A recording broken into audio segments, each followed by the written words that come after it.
প্রত্যেক মানুষকে মৃত্যুর স্বাদ নিতে হয়, এই কথাগুলো আমি অনেক জায়গায় বলেছি, কিন্তু আমি এই স্বাদ নিতে পারছি না।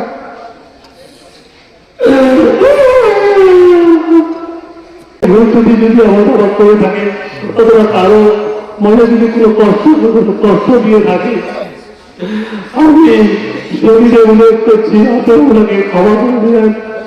আমার আপনার শখ ছিল দুইটা, একটা ছিল যে উনি চেন্নাইয়ে চিকিৎসা করতে যাবে, দ্রুত আমার জানি হলে আমাকে নিয়ে চেন্নাইয়ে চিকিৎসা করতে যাবে। আর একটা হলো উনি হজে যাবে, আমি বলছিলাম যে একসাথে হয়ে যাবে, দুটাই অপূর্ণ থেকে গেল। আমার জীবনে দুটো কষ্ট, একটা হলো সারা জীবনে আপনার যে অসহনীয় 16 মাসের যে কষ্ট, এই কষ্টটা আমি প্রতিদিন প্রতি সেকেন্ডে অনুভব করেছি।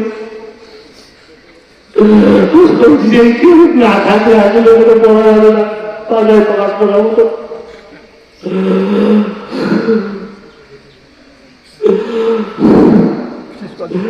আল্লাহ পাক রব্বুল আলামিন আরেকটা কষ্ট, শেষ মুহূর্তে আমার জামিন করে 30 তারিখ আমার বের হওয়ার কথা ছিল, কিন্তু আমি বের হতে পারি না।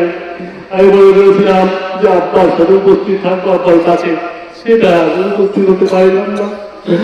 মৃত্যুর শেষ মুহূর্তে আমি আমার বাবার কাছে থাকতে পারলাম না।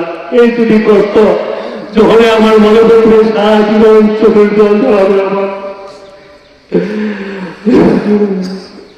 আপনার এখানে উপস্থিত হয়েছেন, বিশেষ করে আব্বা যে এলাকার সংসদ সদস্য ছিলেন, হরিপুরের অনেকে এসেছেন, আমি খেয়াল করেছি।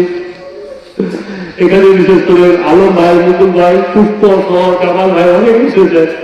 আমাদের ভারতগঞ্জ কাশীপুরি অনেক এসেছেন, আমাদের উপজেলা থেকে অনেক এসেছেন, আমাদের ঠাকুরগাঁ জেলা থেকে অনেকে এসেছেন।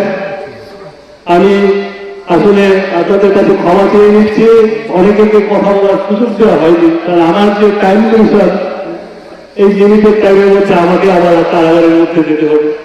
আপনারা আমার বাবার জন্য দোয়া করবেন। আমি আপনাদের বলতে চাই, যদি কোনো জ্ঞানা বাবা থাকে, আমরা 4 ভাই বোন আছি, ইনশাআল্লাহ আমি অবশ্যই সেই জায়গা পরিশোধ করে দেব।